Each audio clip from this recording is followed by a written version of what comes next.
Hello everyone, welcome back to our channel GSB maths. Friends, हम यहाँ पर class 10 का मैथमेटिक्स का पार्ट 2 डिस्कस कर रहे हैं और उसमें हमने चैप्टर फर्स्ट में फर्स्ट प्रैक्टिस सेट कंप्लीट किया है और उसके बाद हमने कुछ थ्योरम्स देखे हैं लास्ट के 2 लेक्चर्स में। और आज हम एग्जांपल्स उसी के ऊपर डिपेंड कुछ एग्जांपल्स देखेंगे। तो उसके लिए पहले हमने लास्ट के लेक्चर्स में हमने जो थ्योरम्स देखे हैं तो उन्हें रिवाइज करते हैं। तो फर्स्ट थ्योरम हमने देखा था बीपीटी यानी कि बेसिक प्रोपोर्शनलिटी थ्योरम। तो उसमें क्या था कि ये जो ट्रायंगल है,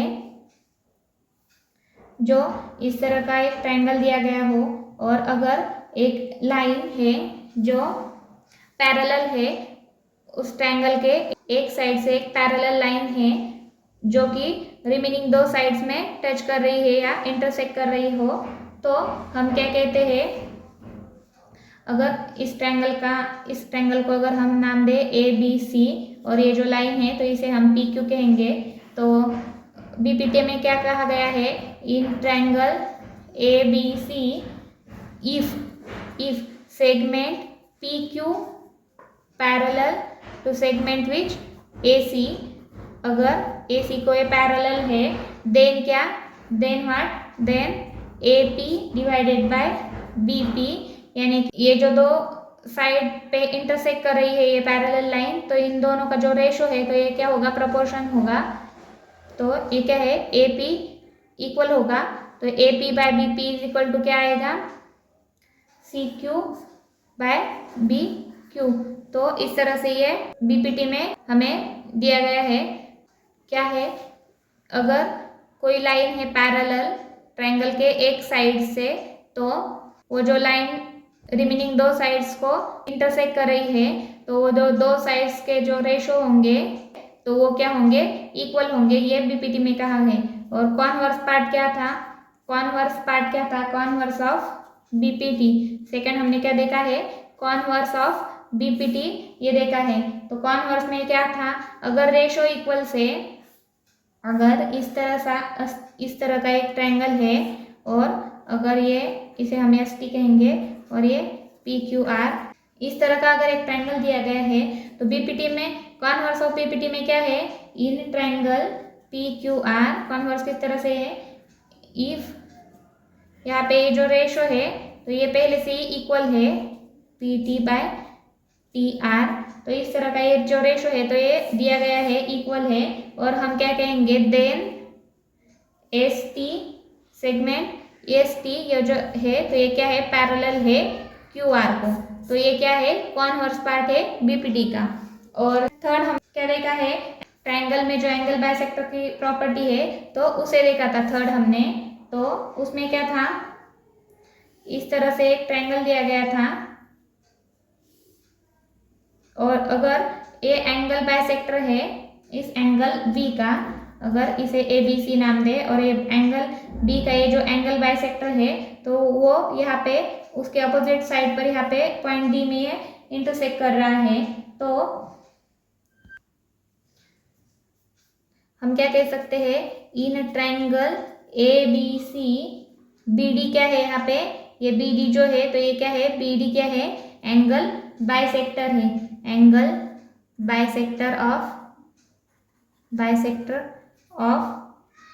एंगल ए बी सी। तो एंगल बी का क्या है, वो एंगल बाइसेक्टर है।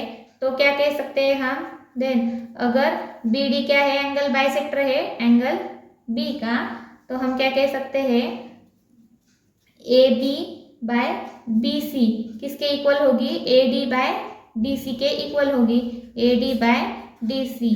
तो ये हम किसकी हेल्प से कह सकते हैं, थ्योरम ऑफ किससे कह सकते हैं हम, theorem of bisector of an angle of A triangle. जो ट्रायंगल का एंगल बाइसेक्टर थ्योरम है तो उसकी हेल्प से हम इस तरह से कह सकते हैं कि ये जो दो साइड्स का रेशो है वो इक्वल किसके होगा, ये जो अपोजिट साइड्स है तो इनके रेशो के बराबर होगा। तो और फोर्थ प्रॉपर्टी क्या थी हमारी, फोर्थ प्रॉपर्टी थी पैरेलल लाइंस एंड उनके ट्रांसवर्सल की। तो वो क्या थी, अगर इस तरह की जो पैरेलल लाइंस होंगी, अगर इस तरह की पैरेलल लाइंस होंगी, अगर इस तरह की 3 पैरेलल लाइंस है और उन्हें ट्रांसवर्स करे ये 2 ट्रांसवर्सल्स, तो उसका रेशो क्या होगा। अगर इस पॉइंट को हम, इन पॉइंट्स को ए बी सी कहेंगे और इन्हें पी क्यू आर कहेंगे, तो क्या होगा, अगर ये 3 लाइंस पैरेलल्स होगी और उन्हें इस तरह से 2 लाइंस ट्रांसवर्स कर रही होगी, इंटरसेक्ट कर रही होंगी, तो इनका रेशो कैसे आएगा, A B by B C किसके इक्वल होगा, एक P Q and Q R, तो इसके बराबर होगा। तो ये प्रॉपर्टी कौन सी थी, property of 3 parallel lines and their transversal.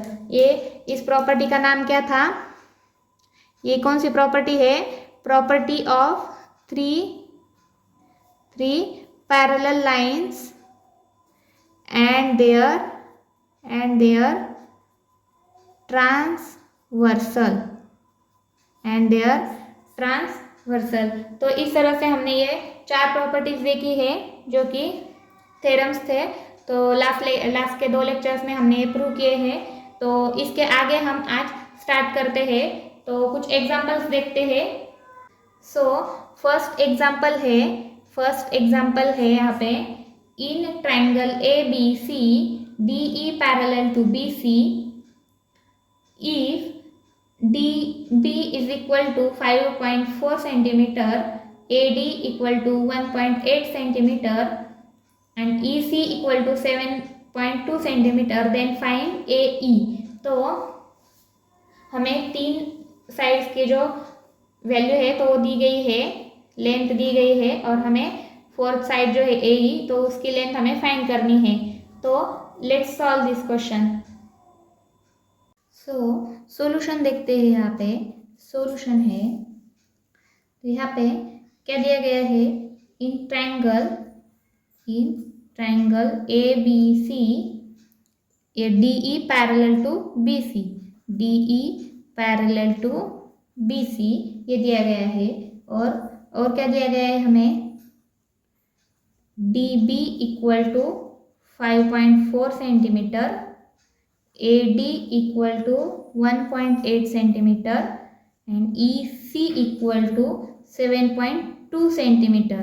और हमें क्या फाइंड करना है, AE फाइंड करना है हमें। तो यहाँ पे DE क्या है, पैरेलल है BC को। तो बेसिक प्रोपोर्शनलिटी थ्योरम यूज करके हम क्या कह सकते हैं, AD by DB is equal to क्या होगा, AE बाय EC। ये किससे आएगा, बेसिक प्रोपोर्शनलिटी थ्योरम। तो अगर हम इसमें वैल्यू पुट करेंगे तो हमें ए की वैल्यू मिलेगी। तो AD की क्या है, 1.8 है, 1.8। DB क्या है, हमें DB दी गई है 5.4 सेंटीमीटर, इक्वल टू AE हमें फाइंड करना है, और EC क्या है, 7.2 है। तो AE बाय 7.2। तो AE के लिए हम इक्वेशन बनाते हैं, AE equal to 1.8 into 7.2 divided by क्या बनेगा, 5.4। तो अगर इसका मल्टीप्लिकेशन करेंगे तो 18 और 18 3 ज़ा 54, तो यहाँ पे आएगा 3, और 3 से 7.2 को डिवाइड करेंगे तो 7.2 डिवाइडेड बाय 3 क्या आएगा हमारा, इक्वल टू 3 to the 6 और 0.34 ज़ा 12, सो 2.4। सो AE की वैल्यू क्या आएगी हमारे यहाँ पे, AE इज इक्वल टू क्या आएगा हमारे यहाँ पे, 2.4 सेंटीमीटर। तो ये क्या आएगी, हमारी AE की वैल्यू आएगी। तो इस तरह से इस क्वेश्चन को सॉल्व करना है। तो नेक्स्ट क्वेश्चन देखते हैं। क्वेश्चन नंबर 2 है यहाँ पे, in triangle PQR segment RS bisects angle R, if PR equal to 15, RQ equal to 20, PS equal to 12, then find SQ। तो यहाँ पे ये जो ट्रायंगल है PQR, तो RS जो है तो ओ बाइसेक्ट कर रही है एंगल आर को, और पी आर कितनी दी गई हमें, पी आर 15 है, आर क्यू है 20 एंड पी एस दी गई है हमें 12। तो हमें ये फाइंड करनी है एस क्यू क्या है। तो सॉल्यूशन देखते हैं, यहाँ पे सॉल्यूशन है in triangle P R Q segment R S bisects angle R. तो सेगमेंट आर एस बाइसेक्ट कर रहे हैं एंगल आर को, तो angle bisector theorem for triangles. तो ट्रायंगल्स के लिए जो एंगल बाइसेक्टर का थ्योरम है तो वो क्या कहता है, तो उसकी हेल्प से हम क्या कह सकते हैं, P R by R Q, P R by R Q is equal to what, P S by S Q, P S by S Q. तो ये किसकी हेल्प से हम कह सकते हैं, प्रॉपर्टी, कौन सी प्रॉपर्टी है वो, property of angle bisector, property of angle bisector of triangles. तो इसके हेल्प से हम इस तरह से लिख सकते हैं।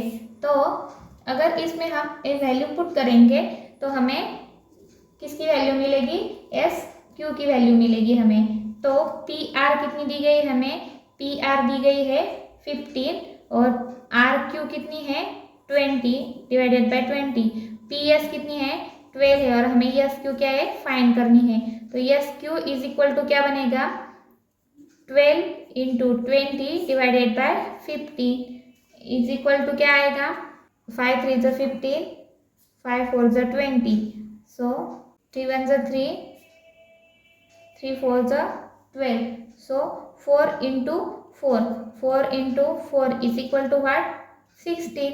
सो S Q is equal to what, 16। तो यही हमें फाइंड करना था। तो इस तरह से हम बीपीटी का यूज करके और उसके कॉन्वर्स का यूज करके या एंगल बाइसेक्टर थ्योरम का यूज करके हम इस तरह से एग्जाम्पल्स को सॉल्व कर सकते हैं। तो आज हम यहीं पे स्टॉप करेंगे और इसके आगे के लेक्चर में हम प्रैक्टिस सेट 1.2 देखेंगे, जो जिसमें हम इसी के ऊपर के एग्जाम्पल्स सॉल्व करेंगे। तो we will stop here now. Thanks for watching.